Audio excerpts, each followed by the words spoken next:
ධර්මය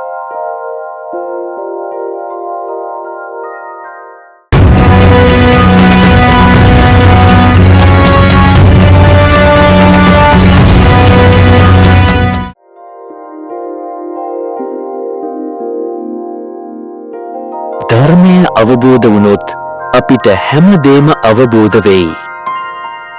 විශ්වය විශාලයි. එයට වඩා විශාලයි ඔයාගේ අභිප්‍රාය. ජීවිතය කෙටිය. එයට වඩා ගැඹුරුය ඔයාගේ අදිෂ්ඨානය. හීන සැබෑවන්නේ වාසනාවෙන් නොවේ. ඒවා සැබෑවන්නේ නොනවතින උත්සාහයෙන්, නොබිඳින විශ්වාසයෙන්. වැටෙන එක පරාජය නොවේ. නැවත නොනැගිටින එකයි පරාජය. භය සීමාවක් නොවේ. එය පියවරක්. ඔබ ඇරඹුව ගමනට ආපසු හැරීමක් නොතබන්න.